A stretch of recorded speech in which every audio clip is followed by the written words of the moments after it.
আসসালামু আলাইকুম সুপ্রিয় দর্শক, সাপ্তাহিক ক্যান্সার আনসার লাইভে আপনাদেরকে স্বাগতম। প্রিয় দর্শক, একটা জিনিস মনে রাখতে হবে যে যে কোনো সমস্যা বা যে কোনো রোগ যত শনাক্তটা যত নির্ভুলভাবে করা সম্ভব হবে, তার চিকিৎসা তত নিখুঁত এবং তত কার্যকরী হবে। প্রিয় দর্শক, অনেকেই আমার কাছে জানতে চেয়েছেন যে ক্যান্সার আসলেই তার ক্যান্সার হয়েছে কিনা। গতকালকেও একজন রোগী বলল যে তার সন্দেহ তার ক্যান্সার হয়েছে কি হয়নি। তো সেজন্যই আমি আজকের লাইভের টপিকসটি রেখেছি যে ক্যান্সারের নির্ভুল শনাক্তকরণ। ক্যান্সারের নির্ভুল শনাক্তকরণের জন্য এই জিনিসটা আসলে কতটা গুরুত্বপূর্ণ সে বিষয়ে আমি বলবো, এবং এটা কতটা প্রয়োজনীয় সেটাও আমি বলবো। প্রিয় দর্শক, আজকে যারা ক্যান্সার আনসার লাইভে যুক্ত হচ্ছেন, আপনারা আমার কথা শোনা যাচ্ছে কিনা একটু কমেন্ট করে জানাবেন। কে কোথা থেকে যুক্ত হচ্ছেন সেটি কমেন্ট করে জানাবেন। প্রিয় দর্শক, আজকের লাইভটি নিজ নিজ প্রোফাইলে শেয়ারের মাধ্যমে বেশি সংখ্যক মানুষের কাছে আজকের লাইভটি পৌঁছে দেওয়ার জন্য চেষ্টা করবেন। তো প্রিয় দর্শক, তাহলে শুরু করা যাক আজকের ক্যান্সার আনসার বিশেষ লাইভ। আজকের বিষয় হচ্ছে ক্যান্সারের নির্ভুল শনাক্তকরণ। প্রিয় দর্শক, ক্যান্সার শনাক্তকরণের জন্য কয়েকটি ধাপ রয়েছে। আমরা ক্যান্সার শনাক্তকরণের ক্ষেত্রে এই ধাপগুলো অনুসরণ করে থাকি। প্রথমত, একজন ক্যান্সার আক্রান্ত ব্যক্তি, তাকে আমরা যেটি প্রাচীন পদ্ধতি বা আগের পদ্ধতি, সেটা হচ্ছে FNAC বা ফাইন নিডল অ্যাসপিরেশন সাইটোলজি। এই টেস্টটা করার মাধ্যমে আমরা প্রথমে দেখি যে তার ক্যান্সারটা শনাক্ত হলো কিনা। এই টেস্টের মাধ্যমে তার টিউমারের মধ্যকার কোষগুলোকে কালেক্ট করা হয়। মনে করেন যে আপনি টিউমারকে ধরতে পারেন বা ক্যান্সারকে ধরতে পারেন একটি বড়ই গাছ হিসেবে। সেই বড়ই গাছে আপনি যদি ঝাঁকুনি দেন, তাহলে সেখান থেকে যে বড়ইগুলো পড়ে যায়, এটাকে মনে করতে পারেন যে ক্যান্সার কোষগুলো ঝরে ঝরে পড়ে যায়। সেটা সিরিঞ্জের মাধ্যমে কালেক্ট করে মাইক্রোস্কোপের নিচে টেস্ট করে বুঝতে হয় যে তার ক্যান্সার আছে কি নাই। এরপরে এই টেস্টটির বৈশিষ্ট্য হচ্ছে এটি এর স্পেসিফিসিটি এবং সেন্সিটিভিটি, এক কথায় যদি বলি যে ভ্যালিডিটি, মানে এই টেস্টের মাধ্যমে শনাক্ত হওয়ার সম্ভাবনা এবং ভুল হওয়ার সম্ভাবনা সব যদি বিবেচনা করি, তাহলে এই টেস্টের কোয়ালিটিটা কম বা লো ভ্যালিড একটি টেস্ট। এরপরে যেই টেস্টটিকে আমরা গোল্ড স্ট্যান্ডার্ড বলে থাকি, গোল্ড স্ট্যান্ডার্ড টেস্ট বলতে যেই টেস্টে আপনার শনাক্তকরণের সম্ভাবনা সবচেয়ে বেশি, সেটি হচ্ছে বায়োপসি টেস্ট। বায়োপসি টেস্টের মাধ্যমে যেটি করা হয় সেটি হচ্ছে ক্যান্সারের কোষগুলোকে তার টিস্যু সহ কেটে নিয়ে আসা হয়। মনে করেন যে একটি গাছের ডাল সহ আমরা যদি বড়ইগুলো কেটে নিয়ে আসি, তাহলে যে অবস্থাটি দাঁড়ায় সেটি হচ্ছে বায়োপসি পরীক্ষা। এই বায়োপসি পরীক্ষার মাধ্যমে একটি কোষগুলো কিভাবে সজ্জিত আছে সেটি বোঝা যায়, এবং কোষগুলোর ডিফারেন্সিয়েশন, এগুলোর গ্রেডটা কত বড় বা কত অ্যাগ্রেসিভ কি অ্যাগ্রেসিভ নয়, সেই জিনিসগুলো বোঝা যায়। হাই গ্রেড না লো গ্রেড, এই জিনিসগুলো কিন্তু ভালোভাবে বোঝা যায় এবং শনাক্তকরণটা অপেক্ষাকৃত সহজ হয়। অর্থাৎ এটি একটি হাই ভ্যালিড একটি টেস্ট, যেটাকে গোল্ড স্ট্যান্ডার্ড টেস্টও বলা হয়। তবে গোল্ড স্ট্যান্ডার্ড টেস্ট হওয়ার পরও কোনো কোনো সময় দেখা যায় যে বায়োপসি পরীক্ষার দ্বারাও আপনার রোগটি সঠিকভাবে শনাক্ত হচ্ছে না, কনফিউশন রয়ে গেছে। সেক্ষেত্রে আমাদের আরেকটি পরীক্ষা করার প্রয়োজন পড়ে, সেটা হচ্ছে ইমিউনোহিস্টোকেমিস্ট্রি। ইমিউনোহিস্টোকেমিস্ট্রি টেস্টটা হচ্ছে মাইক্রোস্কোপের নিচে একটি বিশেষ ধরনের স্টেইন দিয়ে কোষগুলোকে আরও পরিষ্কারভাবে দেখা হয়, আরও পরিষ্কারভাবে শনাক্ত করা যায়। এটা দিয়ে খুব ভালোভাবে কোষের টাইপ মানে ধরন এবং গ্রেড সবগুলোই আসলে ভালোভাবে বোঝা যায়। দেখা যায় যে বায়োপসিতে যেই কোষগুলো শনাক্তকরণ সম্ভব হয় না, যেই ক্যান্সারগুলো, সেক্ষেত্রে ইমিউনোহিস্টোকেমিস্ট্রি পরীক্ষা করার প্রয়োজন হয়। আবার অনেক ক্ষেত্রে দেখা যায় অ্যাডিশনাল ইনফরমেশনের জন্য আমরা ইমিউনোহিস্টোকেমিস্ট্রি পরীক্ষাটি করে থাকি। প্রিয় দর্শক, আজকে আপনাদের ক্যান্সারের নির্ভুল শনাক্তকরণের ক্ষেত্রে আপনাদের যদি কোনো প্রশ্ন থাকে আপনারা অবশ্যই জানাবেন। আমি চেষ্টা করব আপনাদের প্রশ্নের যথাযথ উত্তর দেওয়ার জন্য। এখন আমি আপনাদের এর আগে যেই প্রশ্নগুলো আপনারা করেছেন, বিভিন্ন সময় কমেন্ট করে আমাকে দিয়েছেন, সেই প্রশ্নগুলো আমি কালেক্ট করেছি। সেই প্রশ্নগুলো আমি চেষ্টা করব আপনাদেরকে উত্তর দেওয়ার জন্য।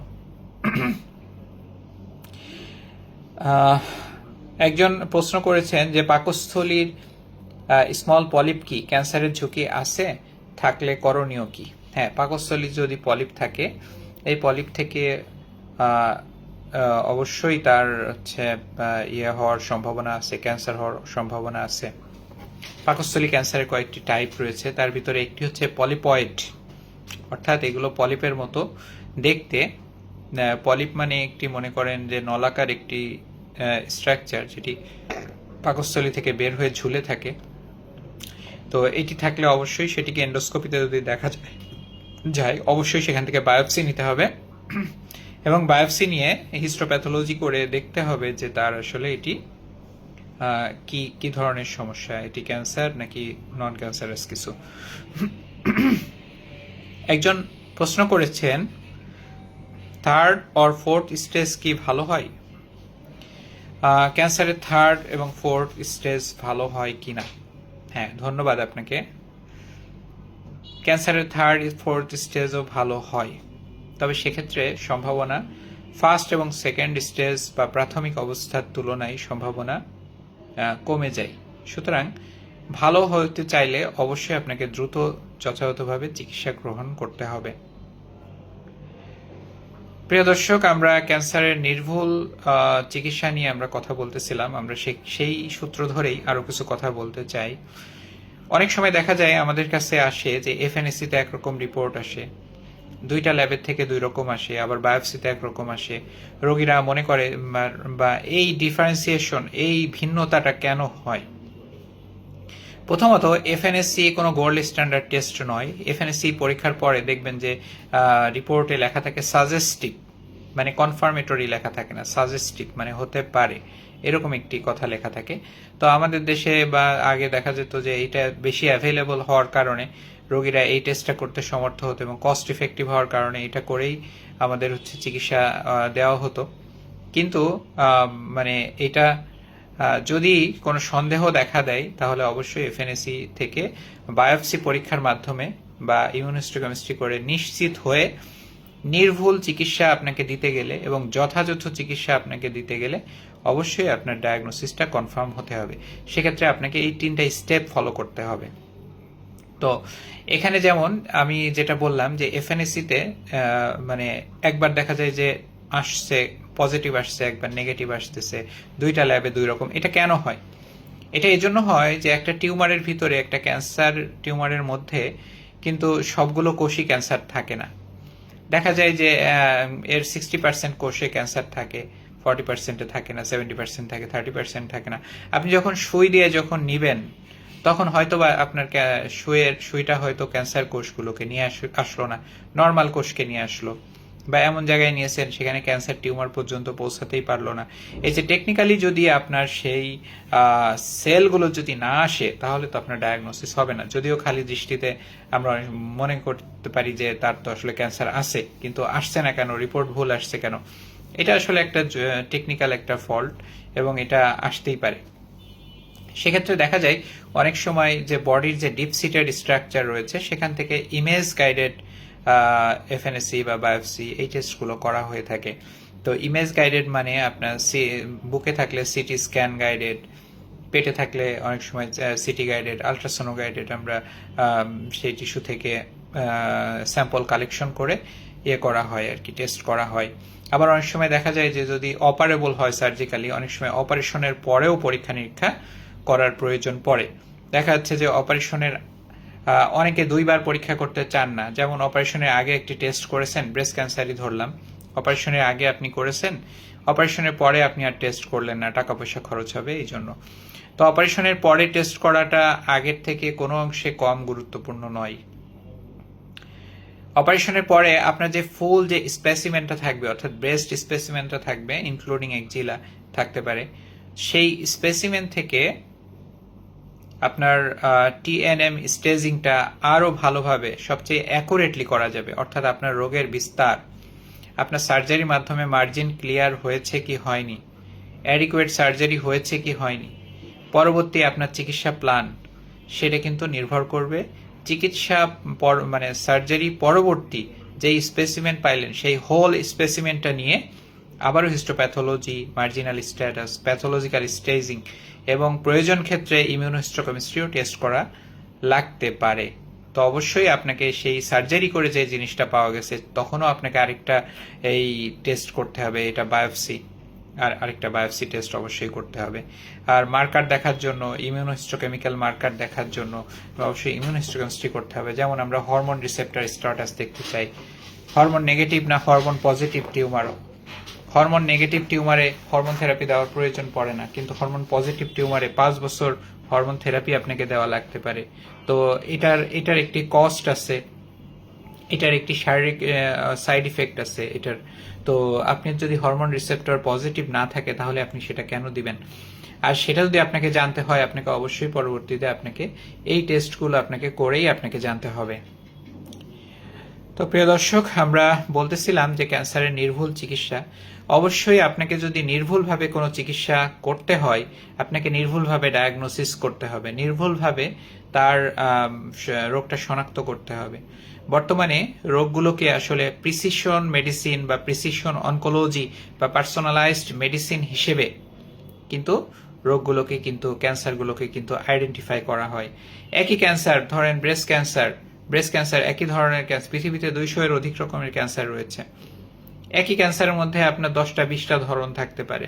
লাং ক্যান্সার আপনার অনেক 70-75টা ধরন থাকতে পারে।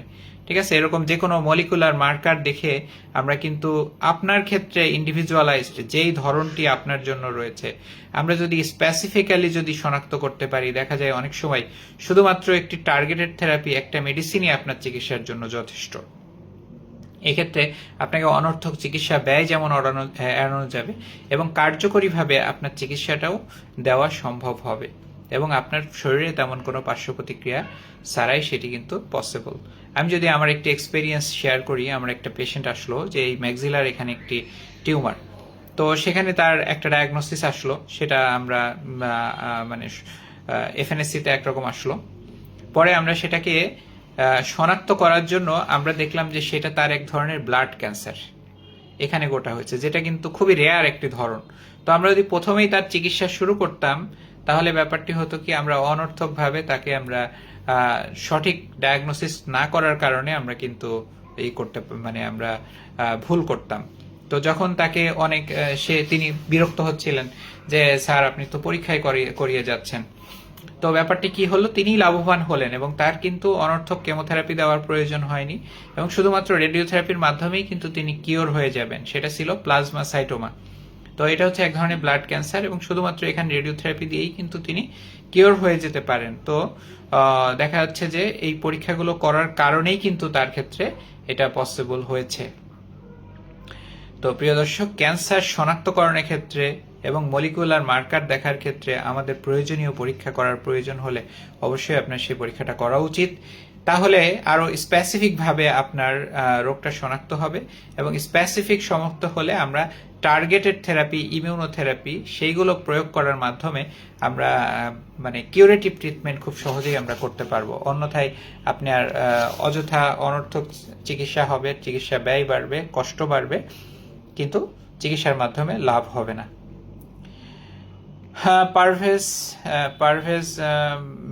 মিস্টার পারভেজ প্রশ্ন করেছেন, স্যার এফএনএসির মাধ্যমে কি ক্যান্সার নির্ভুলভাবে শনাক্ত করা সম্ভব? হ্যাঁ, আমি এটা বলেছি, এফএনএসি একটি লো ভ্যালিড টেস্ট, এটা নির্ভুলভাবে শনাক্ত। এটাতে আমরা কিছু লিমিটেড ইনফরমেশন পাই, যেমন মনে করেন যে ব্রেস্ট ক্যান্সারের ক্ষেত্রে শুধু আমরা পাইলাম যে এটা একটা breast cancer, invasive ductal carcinoma, শুধু এতটুকু ইনফরমেশন। সবসময় এটা কতটুকু ডিফারেন্সিয়েশন বা এটার আরো অনেক ইনফরমেশন যেগুলো আমাদের চিকিৎসার জন্য জানা প্রয়োজন হয়, সেটা আমরা এফএনএসির মাধ্যমে কিন্তু পাই না।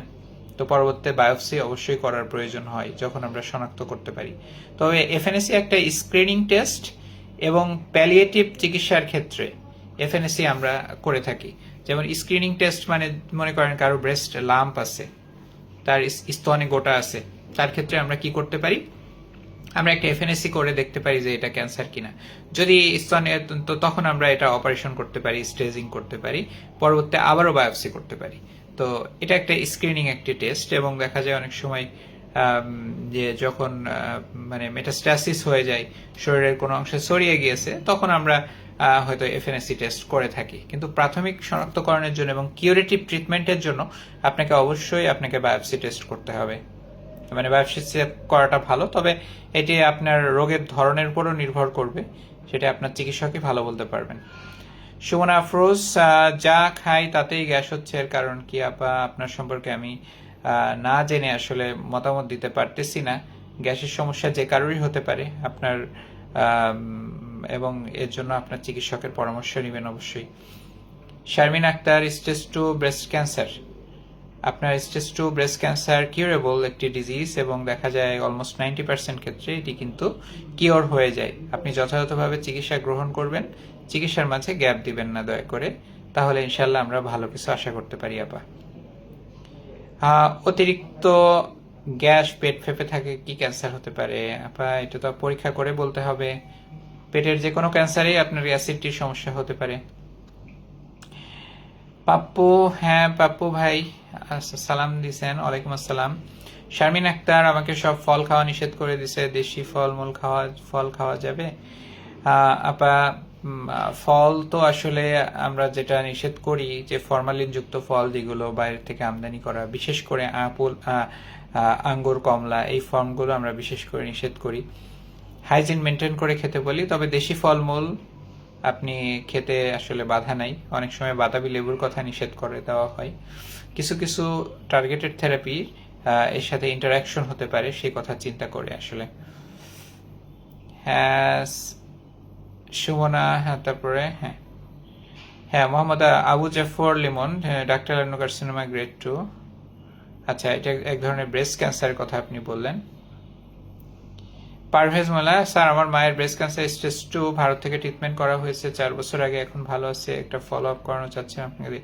ওকে, ওয়েলকাম, আসেন এক সময়, ইনশাল্লাহ কথা হবে। নীরব যোদ্ধা, ব্রেন টিউমারের অপারেশন হয়েছে, অপারেশনের 8 মাস পর সবকিছু নর্মাল ছিল, পরবর্তীতে আচ্ছা,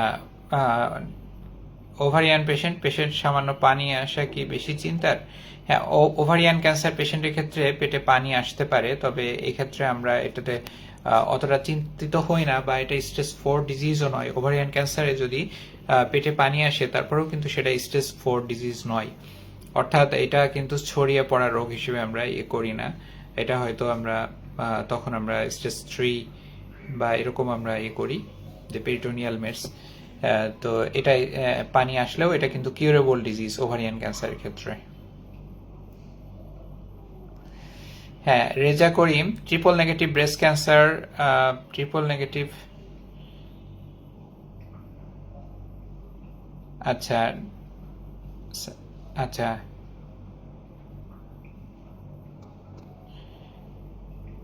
ব্রেন টিউমার অপারেশন হয়েছে, নর্মাল ছিল, পরবর্তীতে 8টা কেমোথেরাপি, 8টা দেওয়ার পর রোগীর বাকশক্তি হারিয়ে গেছে, এখন কথা বলতে পারে না, এটা কেন হয়েছে, সমাধান কি দয়া করে বলবেন।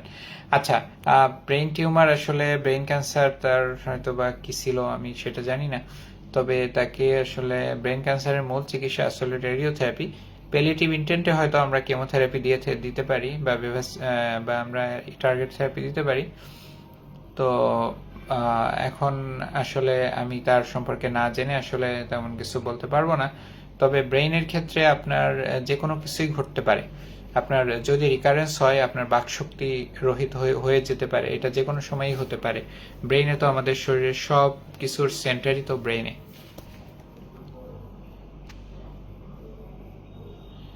Triple negative breast cancer recurrence chance কতটা? ট্রিপল নেগেটিভ ব্রেস্ট ক্যান্সার আসলে একটু অ্যাগ্রেসিভ টাইপের টিউমার এবং আপনি ভুল করলে এটি দ্রুতই রিকারেন্স করতে পারে। তবে আপনিও যথাসময়ে চিকিৎসা গ্রহণ করেন তাহলে অবশ্যই রিকারেন্স রেটটা অনেক কমে যাবে। এবং আমার দেখা মতে অনেক ট্রিপল নেগেটিভ ব্রেস্ট ক্যান্সার দীর্ঘ বছর ধরে ভালো রয়েছে। অর্থাৎ ট্রিপল নেগেটিভ নিয়ে চিন্তা করলে হবে না, আপনার চিকিৎসা যথাসময়ে শেষ করতে হবে। মৌসুমী রাইহান তিনি বলছেন কেমোথেরাপি শেষ, টিউমার ছোট হয়েছে, এখন সার্জারি করলে কি ভালো হবে? সার্জারি পর কি আবার বায়োপসি ইমিউনোহিস্টোকেমিস্ট্রি করা লাগবে? ওভারিয়ান ক্যান্সার, হ্যাঁ অবশ্যই আপনি প্রতিবার আপনি বায়োপসি ইমিউনোহিস্টোকেমিস্ট্রি করবেন, প্রতিবারই করবেন। সার্জারির পরে তো বটেই, সার্জারির পরে আপনার করতে হবে, কারণ অনেক সময় দেখা যায় টিউমারটি মিউটেশন হয়, আপনার আগের ডায়াগনোসিসের সাথে পরের ডায়াগনোসিস কিন্তু নাও মিলতে পারে অনেক সময়। ঠিক আছে, রাশিদুল ইসলাম জেবাল, হ্যাঁ আচ্ছা পাপ্পু,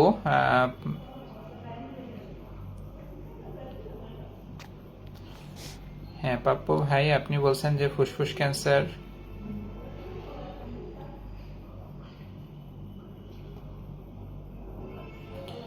কফের সাথে রক্ত বের হচ্ছে, এটা রোধের উপায় কি? হ্যাঁ, এটি যদি আপনার বেশি পরিমাণে বের হয় বা যদি ফ্রিকুয়েন্টলি যদি হয় তাহলে আপনাকে অবশ্যই আমরা সেক্ষেত্রে রেডিওথেরাপি প্রেসক্রাইব করতে পারি। সেটা আমরা ইমার্জেন্সি বেসিসে তখন সেটা করা লাগতে পারে যদি আপনার বেশি রক্ত বের হয়, কাশির সাথে রক্ত আসে। হ্যাঁ সিরাজুম মনিরা, স্যার আমি বর্তমানে ফলো আপে আছি, Hodgkin's lymphoma stage 2, doctor PET CT করতে বলছেন 6 মাস পর, বেঁচে আছি অবধি এটা করতে হবে? প্রথম দিকে আপনাকে ফ্রিকোয়েন্টলি করতে হবে, পরবর্তীতে এটা একটা সময় পরে আপনাকে ইয়ারলি এবং তখন আপনার ডক্টরের পরামর্শ অনুযায়ী এটা করতে হবে।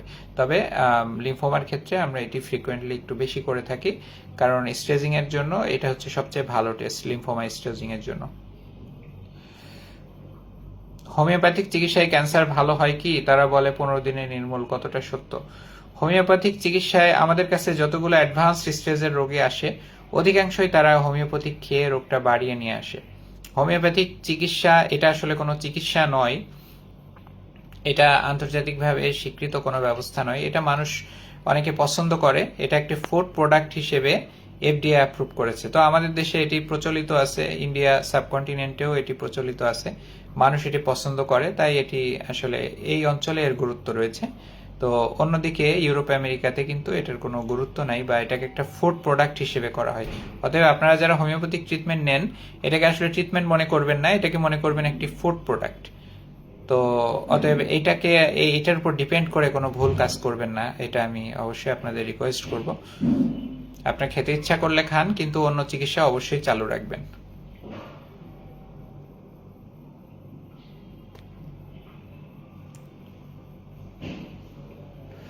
মনিরুজ্জামান, হ্যাঁ প্রশ্ন করেছেন সাধারণ মানুষের মধ্যে একটা ভুল ধারণা রয়েছে, তা হলো পরীক্ষা করতে চান না, অপর দিক থেকে অনেক সময় পরীক্ষার খরচ বহন করতে পারে না। হ্যাঁ ধন্যবাদ।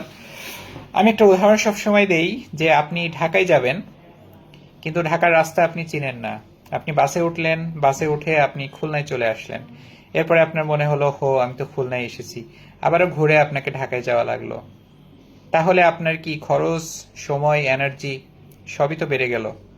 তাহলে আপনাকে ঢাকার রাস্তা আগে চিনতে হবে, আপনি কোথায় যাচ্ছেন সেই পথ চিনতে হবে, অর্থাৎ আপনার ডায়াগনোসিসটা খুব ভালোভাবে হতে হবে, তাহলে আপনি স্বল্প সময়ের মধ্যে পৌঁছাতে পারবেন, কম কষ্টে কম টাকা পয়সা খরচে আপনি সেটি অর্জন করতে পারবেন। তো এটাই আর কি মূল বক্তব্য। এজন্য ক্যান্সার শনাক্তকরণের ক্ষেত্রে আপনাকে অবশ্যই পরীক্ষা করতে হবে, এটি আপনার চিকিৎসার ব্যয় বাড়াবে না, চিকিৎসার ব্যয় কমাবে এবং আপনার চিকিৎসার ভালো হওয়ার সম্ভাবনাও বাড়িয়ে দিবে অনেক। আদ্রিয়ান তিনি বলেছেন স্যার আমার বাবা টনসিল ক্যান্সার হয়েছিল, বায়োপসি করার পর ধরা পড়েছে, 6টা কেমো দিলে সুস্থ হয়ে যাবে, 5টা দেওয়া হয়েছে, আর একটা বাকি আছে, টনসিলটা ছোট হয়েছে, এখন আবার কি বায়োপসি করতে হবে? ও আচ্ছা, রিটুকজিম্যাব পাচ্ছে, হয়তো বা ওনার নন হজকিন্স লিম্ফোমা হয়তো বা আছে আমার ধারণা। তো এটা আপনি ডক্টরই আসলে বলতে পারবেন, তবে এক্ষেত্রে আপনার রেসপন্স ইভ্যালুয়েশনের পরে ডিসিশন কি হবে সেটি আপনার ডক্টরই আপনাকে প্রেসক্রাইব করবেন। আপনাকে রেডিওথেরাপিও প্রয়োজন হতে পারে এসব ক্ষেত্রে, যদি সম্পূর্ণরূপে টিউমারটি মানে ভ্যানিশ না হয়। শাহবাজ খাতুন, শাবনাজ খাতুন, তিনি বলেছেন, আসসালামু আলাইকুম স্যার, পেশেন্টের ব্রেন টিউমার 4 স্টেজে টমোথেরাপি চলতেছে। ধন্যবাদ। সম্ভবত প্যালিয়েটিভ ইন্টেন্টে চলতেছে আপনার রোগী।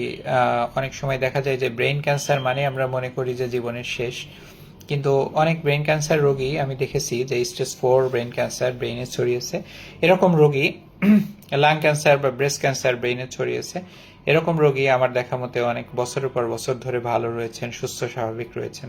অতএব ব্রেন ক্যান্সার হলেই শেষ বিষয়টি এমন নয়। আপনি আপনার চিকিৎসাটি সম্পন্ন করুন এবং আপনার চিকিৎসকের পরামর্শ অনুসরণ করুন। তানিয়া ভুইয়া, রিসেন্ট নিউজগুলোতে দেখলাম ব্রেস্ট ক্যান্সারে কেমোথেরাপি ছাড়াই ট্রিটমেন্ট করা পসিবল। ইউএসতে একটি ইউনিভার্সিটি এমন কিছু আবিষ্কার করেছে। বাংলাদেশের চ্যানেলগুলো খুব ফলাওভাবে এটি প্রচার করছে। আর এই সুবিধা বাংলাদেশ কবে নাগাদ পেতে পারে, বিস্তারিত বলবেন প্লিজ। ধন্যবাদ। বাংলাদেশে আসলে কোনো নিউজ চ্যানেলগুলো আসলে কিভাবে নিউজ করে এটা আসলে আমার জানা নাই। তাদের নির্দিষ্ট কোনো অবশ্যই ধ্যান ধারণা চিন্তা ভাবনা তাদের থাকতে পারে।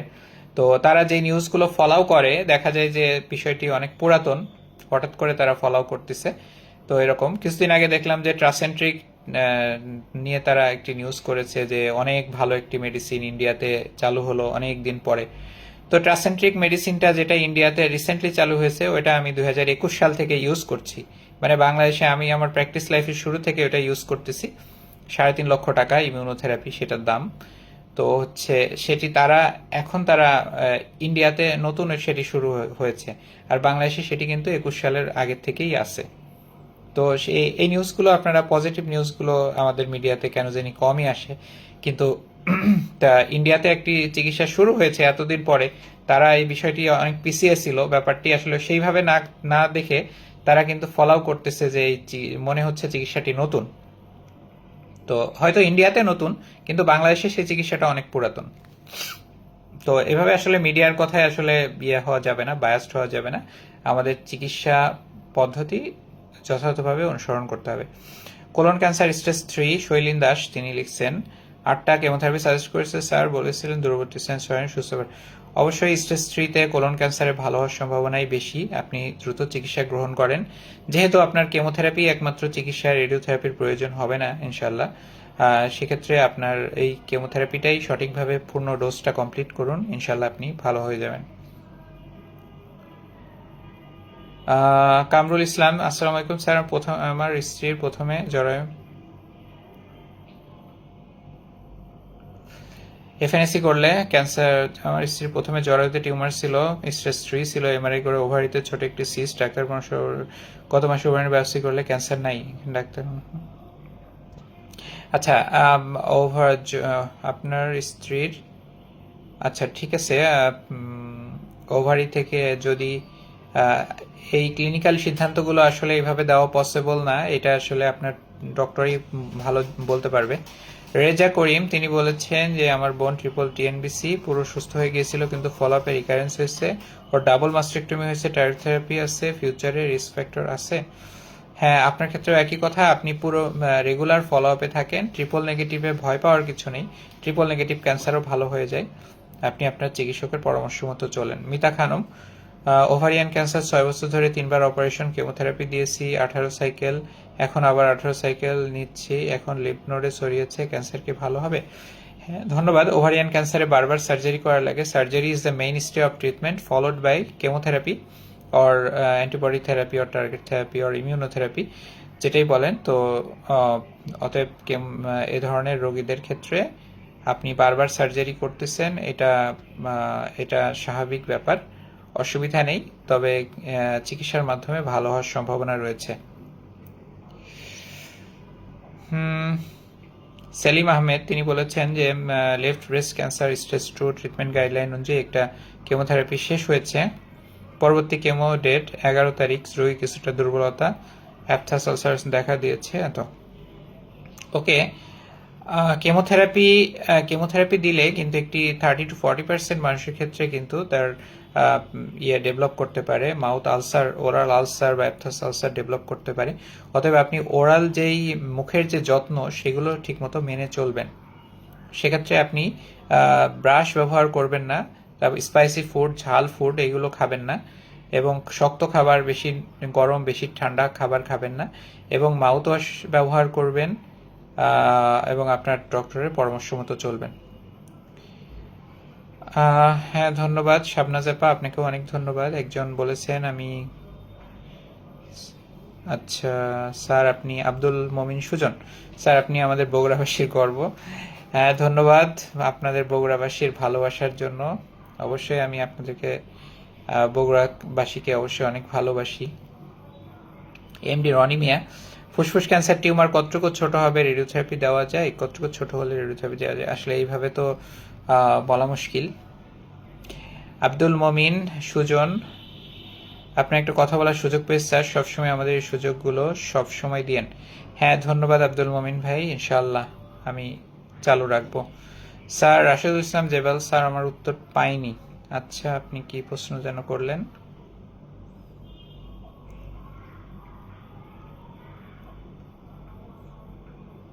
আচ্ছা, আপনি আপনার উত্তর আমি দিব, আমি এখন খুঁজে পাচ্ছি না আসলে।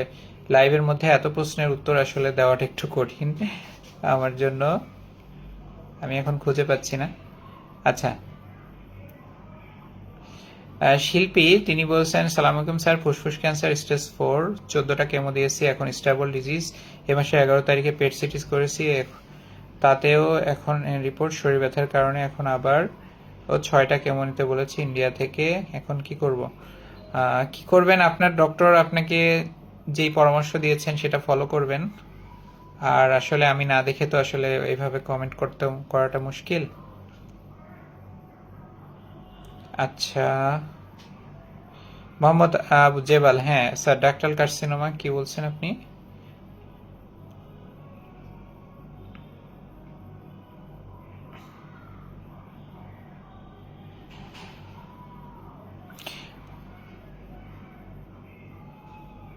আচ্ছা, হ্যাঁ, Abu Jafar Lemon, doctor carcinoma grade 2 chemotherapy চলছে, কিন্তু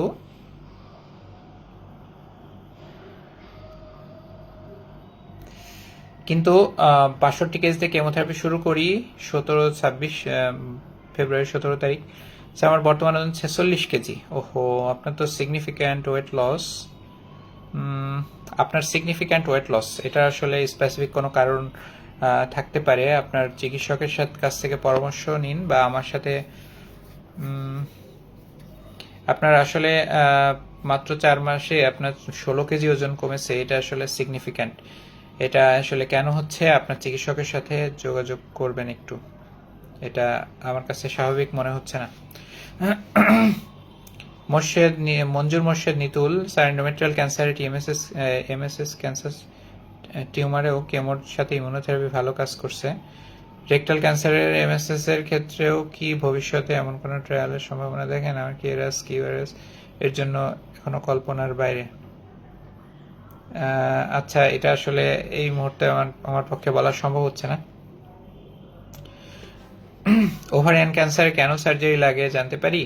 হ্যাঁ, ওভারিয়ান ক্যান্সারে অবশ্যই সার্জারিটাই মেইন স্টে অফ ট্রিটমেন্ট। হ্যাঁ, প্রিয় দর্শক, আমরা অনেক প্রশ্ন আসছে আসলে, এতগুলো প্রশ্নের উত্তর দেওয়া আসলে একটু কঠিন। রেকটাম জেবাল, রাশেদুল ইসলাম জেবাল প্রশ্ন করেছেন, স্যার রেকটাম ক্যান্সার ধরা পড়েছে ডিসেম্বরে, মাঝখানে কোনো চিকিৎসা নেয়নি, এখন কি ট্রিটমেন্ট শুরু করলে আবার পরীক্ষার প্রয়োজন হবে?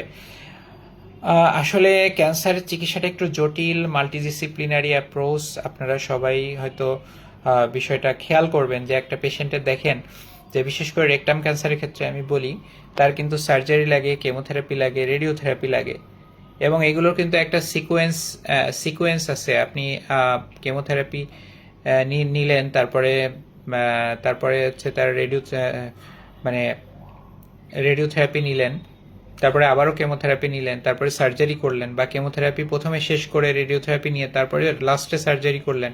সাধারণত অ্যাডভান্স ডিজিজের ক্ষেত্রে এটাই হয়ে থাকে, এবং সার্জারিটা শেষে করলেই সবচেয়ে ভালো আউটকাম হয়। তো আসলে এই ব্যাপারে স্পেসিফিকভাবে আসলে বলা মুশকিল। তো আপনার যখন হচ্ছে মাল্টিডিসিপ্লিনারি অ্যাপ্রোচ হবে, আপনার সার্জারি এবং ক্যান্সার ডাক্তারের ভিতরে একটি সমন্বয় করে চিকিৎসা করলে আপনার রোগটা সবচেয়ে ভালো চিকিৎসা হবে বলে আমার মনে হয়। মনোয়ার হুসাইন বলেছেন যে আচ্ছা, ভারত থেকে পারভেজ, আচ্ছা নিয়ামুল শাহরিয়া তিনি বলছেন ওভারিয়ান ক্যান্সারে বারবার সার্জারি কেন লাগছে? হ্যাঁ বলেছি। Mita Khanam, sir ovarian cancer এখন লিম্ফ নোডে ছড়িয়েছে, বেভাস্তুম্যাব প্যাকলি দিচ্ছে, এই কেমোথেরাপি কি ভালো? হ্যাঁ অবশ্যই ভালো কেমোথেরাপি। বেভাস্তুম্যাব অনেকে নিতে পারে না, আপনি নিতে পারছেন, এজন্য এটা আপনার জন্য একটি প্লাস পয়েন্ট, এবং এটা নিতে পারলে আপনার জন্য ভালো। দেখা যায় যে এক্সট্রা ওভারিয়ান ডিজিজ বা ইন্ট্রাপেরিটোনিয়াল ডিজিজের ক্ষেত্রে বা প্রাইমারি পেরিটোনিয়াল ডিজিজের ক্ষেত্রে বেভাস্তুম্যাব আমাদের অনেক ভালো কাজ করে, আমরা প্রেসক্রাইব করে থাকি।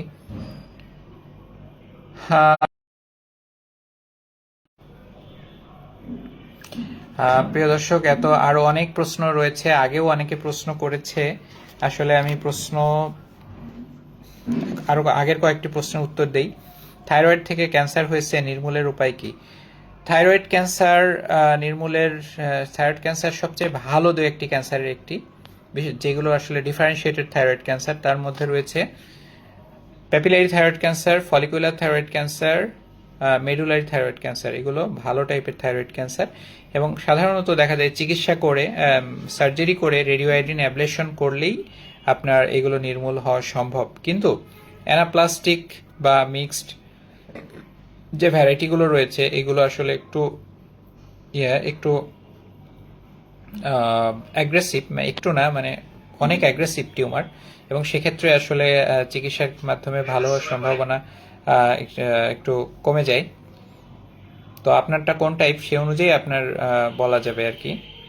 ব্রেস্ট ক্যান্সার কি ভালো হয়? ব্রেস্ট ক্যান্সার অবশ্যই ভালো হয়, এবং এটা প্রাথমিক অবস্থায় অলমোস্ট 100% ভালো হয়ে যায় ব্রেস্ট ক্যান্সার। রক্তের এমন কোনো পরীক্ষা আছে কি যেটাতে ক্যান্সার শনাক্ত করা যায়? হ্যাঁ অবশ্যই, রক্তের পরীক্ষা তো রয়েছেই। রক্তের পরীক্ষাগুলো সাধারণত ক্যান্সার শনাক্তকরণের থেকে মলিকুলার ডায়াগনস্টিকের ক্ষেত্রে আমরা বর্তমানে যেটাকে বলছি লিকুইড বায়োপসি, এই লিকুইড বায়োপসিগুলো আমরা কিন্তু এই রক্তের মাধ্যমে আমরা যেখানে ডিএনএ ফ্র্যাগমেন্টগুলো আসে এবং সেখান থেকে আমরা সে মিউটেশনগুলো দেখতে পারি, এবং মলিকুলার ডায়াগনস্টিক এর ক্ষেত্রে এবং ট্রিটমেন্টের ক্ষেত্রে, টার্গেট থেরাপির ক্ষেত্রে এটি আসলে একটি অনেক বড় একটি ব্যাপার এবং লেটেস্ট এডিশন বলবো ক্যান্সার চিকিৎসার ক্ষেত্রে। কোলন ক্যান্সার কি ভালো হয়? কোলন ক্যান্সার অবশ্যই ভালো হয়। Most of the colon cancer যেগুলো প্রাথমিক এমনকি স্টেজ 3-তে হলেও কোলন ক্যান্সার কিন্তু কিউরেবল ডিজিজ। অপারেশন ছাড়া শুধু ঔষধ দিয়ে কি টিউমার ভালো করা যায়? শুধু ঔষধ দিয়ে অপারেশন ছাড়া অধিকাংশ ক্ষেত্রেই ক্যান্সার ভালো হয় না। অধিকাংশ ক্ষেত্রেই সার্জারি একটি ভালো অপশন, বা বেশিরভাগ ক্যান্সারের ক্ষেত্রেই সার্জারি হচ্ছে main stay of the treatment. কিন্তু আপনাকে অবশ্যই মনে রাখতে হবে যে সার্জারিটা কখন করবেন, কিভাবে করবেন, এটি আপনার অনকোলজিস্ট এবং সার্জারি ডক্টর তারা কিন্তু মিলেই সিদ্ধান্ত নেবেন। আপনার অনকোলজিস্ট অবশ্যই আপনার সামগ্রিক চিকিৎসা পরিকল্পনাটা সাজাবেন আপনার অনকোলজিস্ট, এবং তার পরিকল্পনা অনুযায়ী মাল্টিডিসিপ্লিনারি টিম অ্যাপ্রোচটা পরিচালিত হবে, এবং সবার মতামতের ভিত্তিতে বা সবারই এখানে অবদান থাকবে। বাট এখানে কিন্তু একজন ক্লিনিক্যাল অনকোলজিস্ট তিনি কিন্তু এখানে অন্যদেরকে লিড করবেন, তাকে কি করণীয় আপনার রোগের জন্য। কেমোথেরাপি সাইকেল কয়টি জানতে চাই? সাধারণভাবে কেমোথেরাপি সাইকেল আমরা 6টি দিয়ে থাকি, তবে অনেক সময় দেখা যায় আমরা মেইনটেনেন্স করি। যদি চিকিৎসার মাধ্যমে আপনার যদি যথেষ্ট পরিমাণ উন্নতি হয়, তখন আমরা চাই 1টা বা 2টা ড্রাগ আমরা মেইনটেনেন্স করতে, যাতে তার রোগটি ফিরে না আসে। কেমোথেরাপি সেক্ষেত্রে অনেক সময় 1 বছর বা 2 বছরও কেমোথেরাপি দেওয়া যেতে পারে। তবে ইমিউনোথেরাপি বা টার্গেট থেরাপি এটা আনলিমিটেড সময় পর্যন্ত, অর্থাৎ এটি হচ্ছে until progressive disease or unacceptable toxicity তাকে দেওয়া যায়। তো এই ব্যাপারটি আসলে আমাদের গাইডলাইনে সেভাবেই বলছে যে আমরা until unacceptable toxicity or progressive disease আমরা ইমিউনোথেরাপি, টার্গেট থেরাপি কন্টিনিউ করতে পারি। মুখে ওরাল ক্যান্সার গ্রেড 1 আছে, এর করণীয় কি? ওরাল ক্যান্সার গ্রেড 1, গ্রেড জিনিসটা আসলে আমরা মানে স্টেজিংটাই আসলে মূল জিনিস। গ্রেড 1 আসলে মানে এটা হচ্ছে মানে স্লোলি প্রোগ্রেসিভ ডিজিজ গ্রেড 1 মানে। তো তবে এটা সব ক্ষেত্রে ম্যাটার করে না, যেমন ওরাল ক্যাভিটির ক্ষেত্রে এটা খুব একটা ম্যাটার করে না। ব্রেইনের ক্যান্সারগুলোতে আসলে আমরা গ্রেডটা দিয়ে আমরা ইভ্যালুয়েট করে থাকি, কারণ ব্রেইন ক্যান্সার ব্রেইনের বাইরে যায় না। যেটা প্রাইমারি ব্রেইন ক্যান্সার ওটা প্রাইমারি ব্রেইনেই থাকে। তো সেখানে আমরা অ্যাগ্রেসিভনেস বা গ্রেড দেখে কিন্তু টিউমারটির আমরা চিকিৎসা পদ্ধতিগুলো নির্ধারণ করি। তো ব্রেইন ক্যান্সারের ক্ষেত্রে গ্রেডটা আমরা বেশি মূল্যায়ন করি। তো এখানে আসলে গ্রেড 1 বলতে ইয়ে নাই, এখানে যদি ডায়াগনোসিস এবং স্টেজিং এবং সার্জারির পরে তার রিপোর্ট, এইগুলো তার ক্ষেত্রে আসলে খুব গুরুত্বপূর্ণ ভূমিকা পালন করে। তো এটাই আর কি। অনেকে এখনো প্রশ্ন করতেছেন, অনেক আসলে অনেক সময় হয়ে গেল, সবাই প্রশ্ন করছেন। আসলে আমি সময় স্বল্পতার কারণে আমি আসলে সবার প্রশ্নের উত্তর দিতে পারতেছি না। আবার আমাকে একটু ক্ষমা করবেন, কারণ আর আমি সব কিছু আমি দেখতেও পারছি না, সময়ও স্বল্প। আমি লাস্টের দিক থেকে দু একটি প্রশ্ন নিচ্ছি। শফিকুল ইসলাম তিনি বলেছেন যে রেডিওথেরাপি চলছে গত 17 দিন,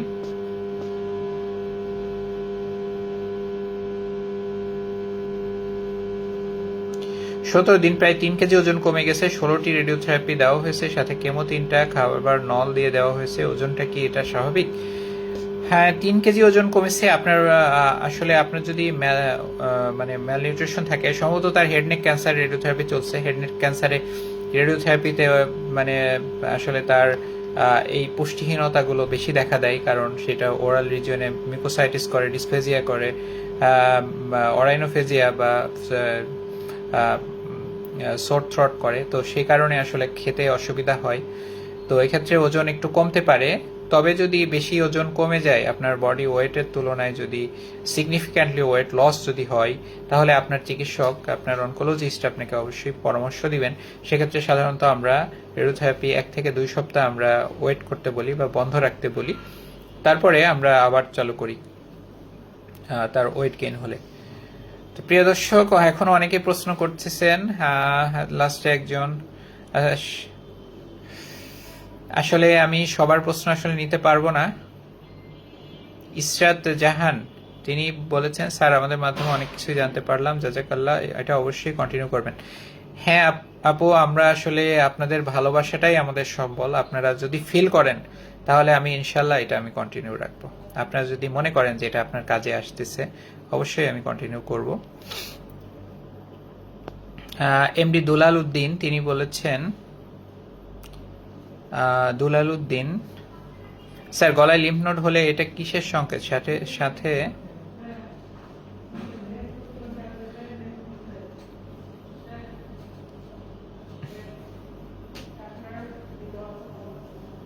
আচ্ছা জাহাঙ্গীর, আচ্ছা দুলাল উদ্দিন, আপনার আসলে এটা তো কোনো মানে আপনার ব্যাপারে আপনি আসলে আপনার ডক্টরের সাথে কথা বলেন। এটা তো কোনো ক্যান্সার না। আমরা ক্যান্সার লাইভ আসলে ক্যান্সারের রোগীদের নিয়েই করি।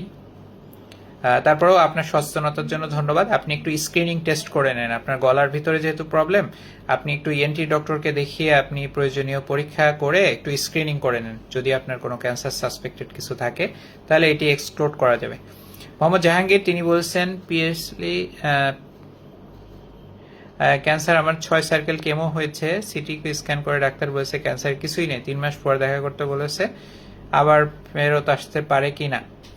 হ্যাঁ, ক্যান্সার যেই কোষ, এই কোষের বৈশিষ্ট্যই হচ্ছে এটি একসময় ফেরত আসতে চায়। ক্যান্সার কোষটি বারবার ফেরত আসতে চায়, এটা হচ্ছে এর বৈশিষ্ট্য।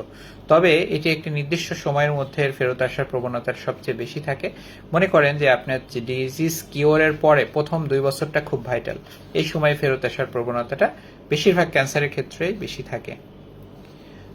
সূর্য সাহা, স্যার আমার মায়ের জরায়ু ক্যান্সার, কেমো রেডিও ব্রাকি শেষ হয়েছে, 4 মাস হলো। 1 মাস হলো হঠাৎ করেই পেটের ব্যথা শুরু হয়েছে, পাশাপাশি পায়েও ব্যথা। সেটি সিটি স্ক্যানে টিউমারের সাইজ উল্লেখ করতে পারেনি ডাক্তার, বলেছেন যে চিকিৎসার সাইড ইফেক্টের জন্য ব্যথা। এখন কি করব? হ্যাঁ, ধন্যবাদ আপনাকে। যদি কেমো রেডিওথেরাপি যদি শেষ হয়, তাহলে আপনার চিকিৎসা শেষ। এখন নিয়মিত ফলো আপ থাকবেন ইনশাআল্লাহ, আপনি ভালো হয়ে যাবেন আশা করি, কারণ জরায়ুমুখ ক্যান্সার কিন্তু ভালো হয়ে যায়।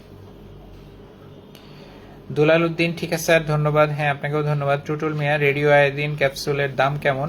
এটা আসলে খুব বেশি দাম নয়, এটা আপনি পরমাণু চিকিৎসা কেন্দ্রেই এটার চিকিৎসা করা হয়। তো আপনারা যাদের রেডিও আয়োডিন লাগবে, আপনারা অবশ্যই সরকারিভাবে পরমাণুতে কম খরচেই করতে পারবেন, সেক্ষেত্রে বেশি একটা খরচ হবে না। প্রিয় দর্শক, আপনাদেরকে অনেক ধন্যবাদ। আপনারা অনেক প্রশ্ন করেছেন, অনেক অ্যাক্টিভ ছিলেন সবাই। যারা আজকে যুক্ত ছিলেন, আপনাদের সবার প্রশ্নের উত্তর দিতে পারিনি দেখে আমি আন্তরিকভাবে দুঃখিত। আবারও ক্যান্সার আনসার লাইভে ইনশাল্লাহ দেখা হবে আপনাদেরকে। সেই পর্যন্ত সবার সুস্বাস্থ্য কামনা করে আজকের মতো এখানেই বিদায় নিচ্ছি। সবাই ভালো থাকবেন, সুস্থ থাকবেন। পরবর্তী লাইভে আপনার প্রশ্নের উত্তর ইনশাল্লাহ দেওয়া হবে, আপনি সেদিনও প্রশ্ন করবেন ইনশাল্লাহ। আপনাদের আন্তরিকতা, ভালোবাসার জন্য অনেক ধন্যবাদ।